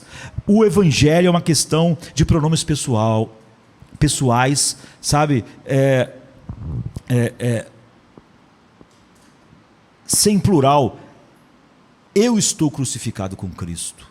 Não mais vivo eu, mas Cristo vive em mim. E a vida que agora eu vivo na carne, eu vivo pela fé no Filho de Deus, que me amou e que se entregou por mim. Você vê, tudo assim. Isso é estar em Cristo. Em segundo lugar, o texto nos ensina um entrelaçamento. Você pode dizer assim, mas qual é a minha capacidade? É exatamente por você estar em Cristo. Essa é a primeira coisa. A segunda é o quê? Aí está o homem e aí está o Filho de Deus. Eles estão unidos. É o que o Espírito Santo faz. Parece que eu vejo 2 árvores na minha frente. São plantas individuais que crescem uma junto à outra e elas se enroscam assim. E suas raízes estão tão entrelaçadas que ninguém pode separar uma árvore da outra. Ou uma foi enxertada na outra, se é uma visão melhor e que Paulo usa. De tal maneira que assim o crente está em Cristo. Não é uma questão das suas capacidades, das suas possibilidades. Toda a sorte de bênçãos espirituais. Parece que a gente está olhando para uma videira e para lá está um ramo único, perfeito, com um galho. E os vários galhos não podem ser confundidos. E há um galho inteiro, perfeito, e sem dúvida, quão perfeitamente unido está o tronco e quão completamente fundido a videira. Assim Paulo diz, eu não mais vivo, mas Cristo vive em mim. Você vê. Agora notem, o mesmo se sucede ao crente Cristo. Houve um progenitor que lançou sua sombra sobre o nosso caminho. e de cuja influência nós nunca vamos escapar se nós estamos em Cristo. Nós recebemos o penhor do Espírito Santo, cada um de nós individualmente. De todos os demais homens nós podemos escapar, mas não podemos escapar de quem eu estou. Se eu estou em Cristo, eu sou parte dele, ele é parte de mim, como eu poderia fugir de alguma parte de mim mesmo? Então antes eu estava no primeiro Adão, e isso definia tudo que eu era, sentia, desejava, amava. Estar em Cristo é a mesma coisa. E a glória de Deus flui assim, e glória seja dada a Ele como a sombra do primeiro homem, como está no primeiro homem, definiu tudo o que nós éramos. Estar em Cristo vai definindo tudo o que nós somos. E o segundo Adão era o cabeça federal, e o primeiro Adão era o cabeça federal da humanidade. Agora o segundo Adão é o cabeça federal de todos aqueles que estão nele. Em sua luz nós nos regozijamos. Nós estamos entrelaçados com a história dele de tal maneira que tudo que ele fez é atribuído a mim, mas toda a vida dele incriada está em mim também, operando poderosamente através do Espírito Santo que me foi dado. Então observe os pontos de contato. Primeiro Paulo diz: com Cristo eu fui crucificado. Cada um de nós vai ter que dizer isso. Não adianta você dizer: eu não estava crucificado, ninguém estava me ajudando a ser crucificado. Com Cristo eu estou crucificado. O que Paulo quer dizer com isso? Ele pretende dizer muitíssimas coisas que não podemos olhar, mas o que ele acreditava era que na representação de Cristo na cruz, ele diz: eu fui crucificado, eu estava nele quando ele foi morto, eu estava nele quando a lei foi satisfeita, ele estava lá como meu representante. A lista que estava cravada na cruz estava com os meus pecados. Assim como o representante de um estado na Câmara não vota por si mesmo, ele deve votar, pelo menos devia, né, por quem o elegeu. Jesus estava lá fazendo tudo em meu nome. E então todos em todos aqueles que estavam em Cristo, a justiça é restituída neles, como toda a maldição que eles tinham. Com Cristo estou juntamente crucificado. O apóstolo dos gentios se deleitava pensando que, como membro do povo escolhido de Deus, como um dos eleitos de Deus, ele morreu na cruz. E fez algo mais do que crer numa doutrina sobre Cristo morrer na cruz. Ele mesmo morreu na cruz. Não é que eu creio que na cruz uma coisa aconteceu. Eu estava lá e aquilo aconteceu comigo. E ele acreditava que, em virtude da morte de Cristo, ele mesmo havia pago, estava quite com a lei. Ele nunca mais ia estar sob os terrores da lei. Então, quão bendito é quando a alma pode, por assim dizer, entender e estender-se sobre a cruz de Cristo e sentir: eu estava crucificado com ele, eu estou morto para a lei porque ele morreu, eu sou livre do poder da lei e da maldição, porque em minha fiança eu paguei. A maldição foi esgotada. Quão bendito é quando a cruz de Cristo é posta sobre nós, e como nós estávamos em Cristo quando ele ressuscitou. É isso que Paulo está dizendo. Assim como o ancião Eliseu, subiu no profeta, no menino morto, soprou na sua boca fôlego de vida. Quando Jesus ressuscitou, eu recebi. O poder da ressurreição estava em mim também. E a união com o Salvador sangrento e sofredor, e a fé no mérito do Redentor, são coisas que reanimam a alma, dão paz à alma, porque é real. Eu estou crucificado com Cristo, não é só uma coisa na minha mente. Eu verdadeiramente fui crucificado com ele há 2000 anos atrás. Paulo quis dizer ainda algo mais do que isso.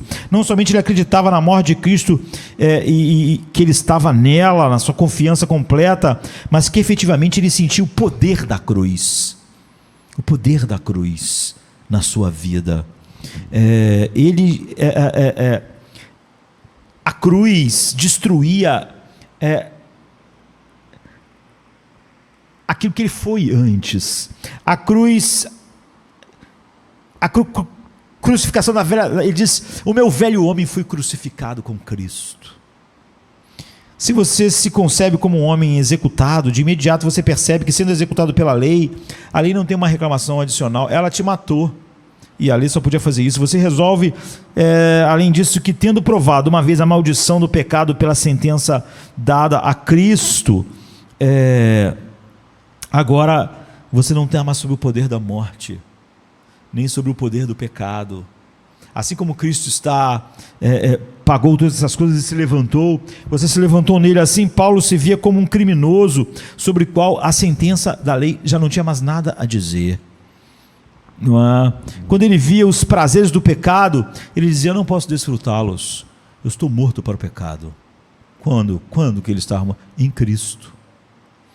Uma vez tive uma vida na qual os pecados eram doces para mim, mas essa vida foi crucificada com Cristo. Eu estou crucificado com Ele. Por conseguinte, quando um morto não pode ter nenhum deleite nos gozos que uma vez foram dele, tampouco eu posso, eu estou morto.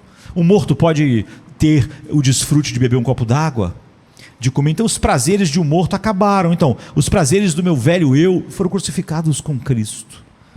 Quando Paulo olhava as coisas carnais do mundo, ele dizia, antes eu permitia que essas coisas reinassem sobre mim.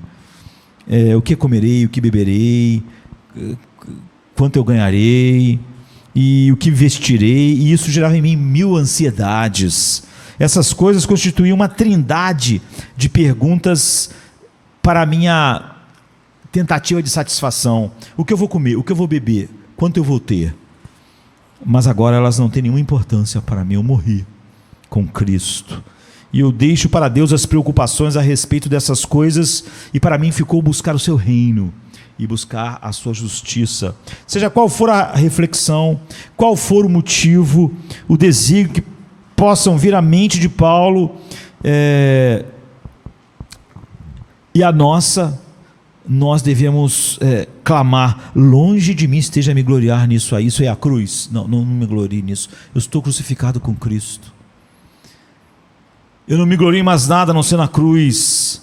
Vamos, mundo, com os seus encantos. Vamos, mundos, com seus prazeres. Venham riquezas com suas tentações. Vamos, todos os tentadores que têm seduzido tantos. Vocês podem seduzir um homem crucificado? Vocês acham que o homem realmente crucificado poderia ser seduzido a descer da cruz e ir fazer alguma coisa? Eu estou crucificado com Cristo. Como podem tentar um homem que está morto? Você pode tentar o homem ser o homem mais fraco do mundo para a tentação. Mas quando ele tiver morrido, tente tentar ele com bebida, com sexo. Você acha que é possível tentar um homem com sexo e ter sucesso? Um homem morto? Você acha que você pode ir realmente para o enterro e tentar o defunto com comida? Com a comida que ele mais gostava? Ele está morto para essas coisas. Ele morreu. Alguém morto não pode ser tentado por aquilo que era um deleite para ele antes. Quando Paulo via as coisas que não glorificam Cristo, ele disse, eu estou morto para essas coisas. E nem nós nos entregamos à fortaleza, a sua fortaleza aos seus propósitos. Não entregamos mais a alma aos costumes. Nós estamos mortos para aquelas coisas, nem as suas ideias, seus juízos. E notem em continuação outro ponto de contato com Paulo. Contudo eu vivo, não mais vivo eu, mas Cristo vive em mim. A vida que agora vivo, apesar de ele dizer que não vive mais, ele vive. Já não vivo eu. Ele diz contudo vivo, mas logo é como se ele corrigisse a si mesmo. E já não vivo eu, mas Cristo vive em mim. Vejam vocês, o estado morto de um crente é que, como morto, ele está mudo, surdo, cego e sem sentimento para o mundo que ele estava antes. Como morto, não tem mais sentidos para este mundo. Não obstante, ele diz, contudo eu vivo. Não é que eu não tenho sentidos. Eu não tenho olhos para esse mundo, ouvidos para esse mundo, paladar para esse mundo, mas contudo eu vivo, eu continuo tendo um paladar, olhos, ouvidos. Mas ele explica qual é isso. Sua vida é produzida nele em virtude de que Cristo está nele, está unido a Cristo. Então ele vive, mas numa esfera totalmente diferente. Jesus é a fonte da vida do cristão. Ele é a alma da videira. Então não importa quão diminuto possa ser o nervo, o especialista em anatomia dirá que a vida cerebral palpita na extremidade da doença. Não importa se é grande ou pequeno. Eu fiz vários exames, várias vezes, que o médico colocava para uma doença degenerativa, que o médico colocava algo em minha cabeça e algo na ponta do meu pé e dava um choque. Dava choques. E se a quantidade de energia que entrasse no meu cérebro não fosse a mesma que saísse na ponta do meu pé, isso quer dizer que em algum lugar nos meus nervos o impulso elétrico estava se dissipando, o que era sinal de que havia uma doença que estava paulatinamente tirando o contato do meu cérebro com o resto do meu corpo. E era o que iria acontecer. Porque você vê, mesmo o menor nervo no seu dedinho, ele tem que receber a mesma quantidade de impulso elétrico que foi colocado em sua cabeça. Então, o mesmo acontece com o cristão. Ainda que o cristão possa ser insignificante, a graça que ele possui é a mesma da cabeça. Cristo, ele está em Cristo. Se verdadeiramente ele é crente, Jesus vive nele. Não mais vivo eu, mas Cristo vive em mim. E agora, a vida que eu vivo, você vê, você pode ser lá uma ponta do pé, mas a quantidade de energia que flui da cabeça, chega em você, a vida que mantém em existência a sua fé até o final, sua esperança, seu amor, sua paz, flui tudo do cabeça, não flui de você. Você está em Cristo. Nós cessaríamos de ser santos imediatamente se fôssemos separados de Cristo. Nós cairíamos em toda a escravidão do pecado imediatamente fôssemos separados de Cristo. Nós estaríamos de novo mortos em delitos e pecados imediatamente se fôssemos separados de Cristo. Como pode ser cristão alguém que é governado por qualquer coisa que não seja Cristo? Não é? Como ele pode argumentar ele ser não governado por Cristo por causa das ideias humanistas à sua volta? Se chama Cristo Mestre, Senhor, Jesus diz: por que você me chama de Senhor se não me obedece? Não é uma evidência de que eu não sou o seu Senhor? Você já viu algum escravo não obedecer o seu mestre, o seu dono? Como é que você me chama Senhor, Senhor? Se nada do que você mesmo vive a sua vida que não tem nada a ver comigo. Você não pode dizer, não, mas vivo eu, mas Cristo vive em mim. A vida do cristão é uma vida que brota de Cristo, é controlada pela vontade de Cristo e começa a ser cada vez mais cheia das afeições de Cristo. Eu temo que uma pessoa conversa de maneira insossa quando ela não está em Cristo sobre as coisas do Evangelho. Tua vida tem sido assim durante a semana que passou? Tem sido uma vida de quem está em Cristo, morreu em Cristo, ressuscitou em Cristo? Ou essas coisas são declarações muito nubladas da realidade? Um cristão tem a mesma vida, não é? Prosseguindo, o apóstolo diz que, e eu espero que mantenha isso claro para a gente, e o que agora vivo na carne, a vida que eu vivo pela fé no Filho de Deus. A vida do cristão deve ser em cada momento uma vida de fé. Você vê, ele não só tem fé para entrar, a vida que ele vive pela fé. Cometemos um erro quando procuramos caminhar guiado por todo tipo de sentimentos. A Bíblia diz: lâmpada para os meus pés é a tua palavra e luz para o meu caminho. Eu gosto dessa visão, porque não é da agora, é daquela época, da época de Davi. A lâmpada é uma lâmpada pequena ali acesa, uma lanterninha num caminho escuro, e a lâmpada só consegue iluminar duas coisas: o teu pé e o caminho. Não consegue iluminar a estrada. Então você só tinha luz suficiente para o próximo passo, o resto era escuridão. Sabe, você, além disso, o caminho não é um caminho reto que você decore como ele vai, ele é um caminho que Deus nos guia, tortuoso, as escadas são diferentes. Você sabe que a gente tem uma capacidade muito grande de nosso cérebro rapidamente captar as distâncias. Se no escuro você descer 4 degraus, você pode descer 50 sem mais precisar enxergar, porque o seu cérebro sabe exatamente a distância. Cada degrau tem 15 centímetros, então você pode descer. Se por acaso no meio disso tiver um degrau com 18 centímetros, você vai cair, porque o cérebro está esperando os 15 centímetros. Então você já pode descer a escada no automático. Você já experimentou, e eu acho que sim, quando você está descendo uma escada dessa forma e você chegou no último degrau, você já chegou no chão e você pensa que tem um outro degrau ainda, e você dá o outro passo e em vez de o teu pé descer 15 centímetros, ele bate no chão antes, você cai. Porque o teu cérebro esperava que houvesse mais 15 centímetros para baixo, e não há. Você chegou no chão. E como você não está mais olhando, quando você dá o passo que não tem mais um degrau, então você cai. Então Deus fez com que a vida do cristão nunca seja igual. Hoje está assim, amanhã alguém vai te irritar, amanhã alguém vai fazer algo mal contra você, amanhã será um dia tranquilo, amanhã haverá doenças. Você nunca pode estar no automático, você tem que viver pela fé. Você nunca pode, agora eu já sei como vai. Não. O caminho vai para lá, vai para cá, sobe aqui, desce ali. Deus faz isso de propósito. Você tem uma luz para iluminar o próximo passo. Você não pode achar que o próximo degrau tem 15 centímetros. O que está sempre para frente, ele pode estar para lá. Ele pode ter um declínio maior. Cada passo terá que ser na fé. Você vai ter que sempre crer nele. A cada manhã, a cada dia. E quando você está em Cristo, é assim que você vive. Você está pronto para as angústias de amanhã, que não tem nada a ver com a de hoje, porque você está em Cristo, você caminha pela fé, e não pelos seus sentimentos, não pelo que você já achou, aquela rotina.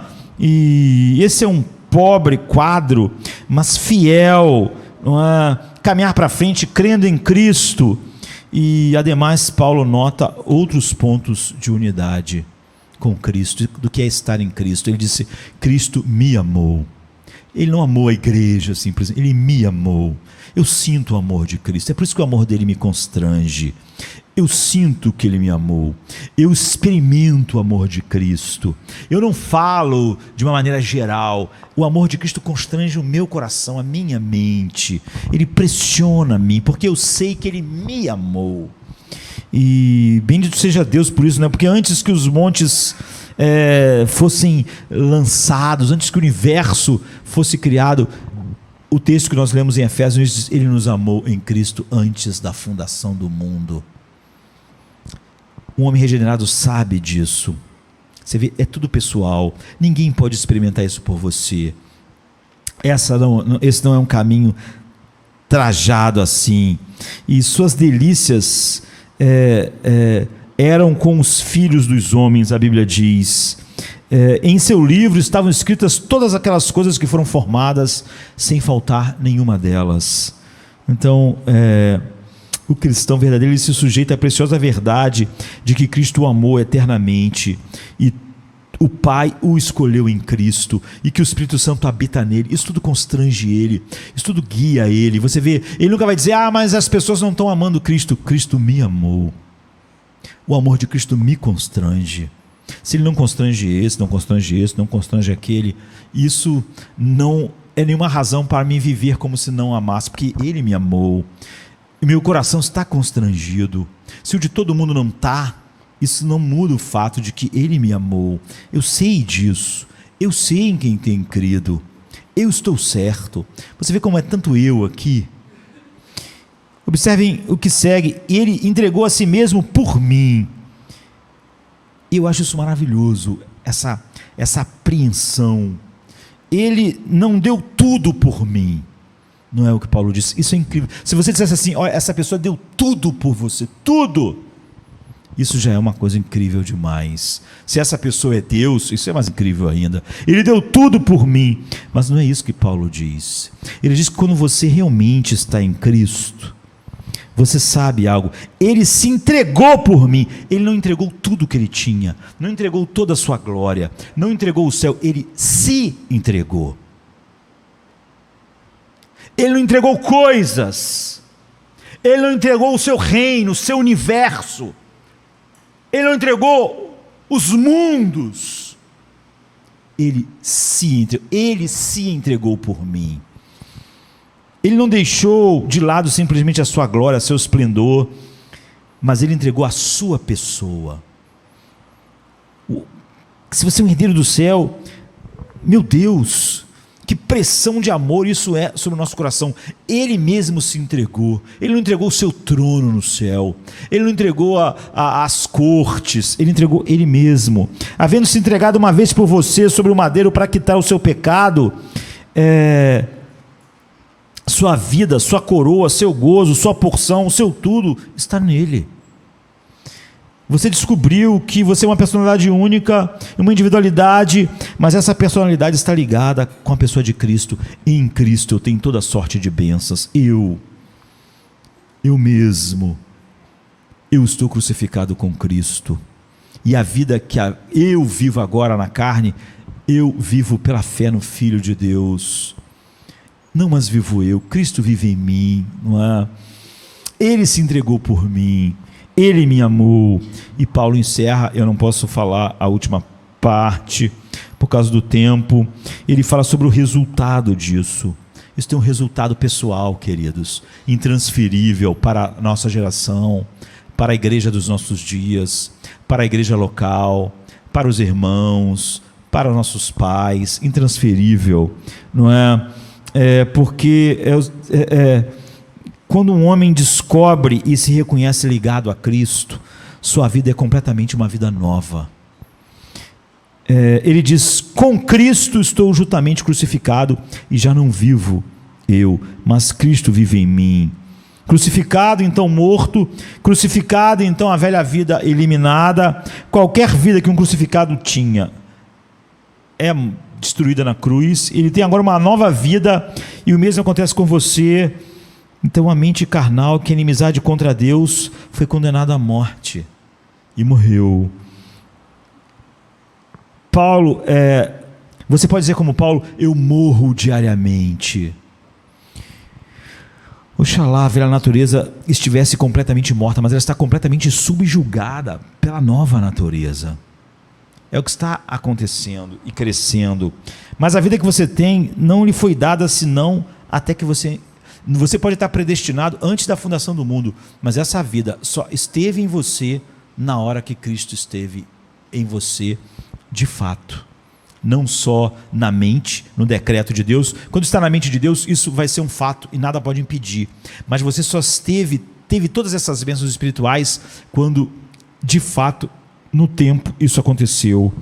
E é algo novo, tão novo, como se houvesse realmente morrido, apodrecido numa sepultura, e depois você tivesse levantado para viver uma vida totalmente nova. Você recebeu vida do alto, isso é regeneração. A Bíblia diz que o que é nascido da carne é carne, mas o que é nascido do Espírito é Espírito. Sua vida é extremamente estranha. Fui crucificado, no entanto eu estou vivo. Que contradição. A vida do cristão é um enigma sem par. Nenhum mundano pode compreender um cristão. Ele morreu, mas está vivo. Morto, mas vivo, crucificado com Cristo, não obstante, ao mesmo tempo, ressuscitado com Ele também. Não espera que o mundo te entenda se você está em Cristo. Nem você pode compreender totalmente todas as coisas ainda de estar em Cristo. Quando suas ações são... os seus motivos são ridicularizados. Quando você fala sobre uma paz indizível e cheia de glória e alguém ri, como se isso não fosse real, não pense que alguém que não tem essa paz possa entendê-la. Não pense que alguém que não é constrangido pelo amor de Cristo como Paulo pode entender o que ele está dizendo. Não pode. Só os regenerados podem entender aquilo que acontece com homens regenerados. Como só homens que nasceram podem entender o mundo que nós estamos vivendo. Aqueles que não nasceram não podem, não veem esse mundo. Então, há um ditado antigo que diz que se você pertencesse a uma cidade, a uma aldeia, naquela época aldeia, né, os cachorros da aldeia não iam latir para você. Se você pertencesse a esse mundo te abraçaria, te entenderia, mas sua nova vida é tão diferente. E a vida maravilhosa resultante dessa mescla, você está em Cristo. Eu disse que existia 4 maneiras e a quarta e a única certa é essa, em Cristo. E talvez esse versículo seja o que melhor expressa isso, não é? E há uma humildade mental como parte dessa porção da piedade. Você sabe que tudo vem de Cristo, te conduz a Cristo, que todas as coisas que operam em você é por causa dele, e você vê, o Evangelho te coloca então de maneira individual, diante do trono de Deus, diante da cruz, diante da morte, diante do pecado, diante de Cristo. Você nunca mais olha para o lado. Uma pessoa viva não diz assim: eu não como há 1 mês. Por quê? Porque meu pai está morto. Mas como assim? Você não sente mais fome? Você sente. O fato de um cristão ao seu lado ser frio não justifica se você está vivo. Ele está morto. Se ele não tem interesse por Deus, o meu interesse pela Bíblia não morre quando o interesse das outras pessoas pela Bíblia morre. Eu estou vivo. Se essas pessoas não estão vivas, isso não me afeta. Dizer que a morte de alguém acabou com o meu sono, acabou com a minha fome, e que eu não tenho mais vontade e meus olhos não funcionam mais porque alguém morreu, é ridículo. Eu continuo contemplando Cristo. Eu posso viver numa igreja onde 80% fosse cristão nominal. Isso não afetaria a minha vida. A vida que agora tenho, eu vivo na fé do Filho de Deus, que me amou e se entregou por mim. Paulo podia dizer isso na cadeia, solto, sendo chicoteado, vivendo quando foi degolado, porque essa é uma realidade individual, intransferível. E nada que o mundo pode fazer, tanto para atrapalhar quanto para ajudar, vai poder mudar o fato de que não mais vivo eu, mas Cristo vive em mim. E a vida que agora eu vivo pela fé no Filho de Deus, que se entregou por mim, que me amou e se entregou por mim. Essa é a prática de estar em Cristo. Tudo pronomes pessoais, todos na primeira pessoa. É assim que nós entramos no reino, vivemos no reino, vamos comparecer diante do Pai.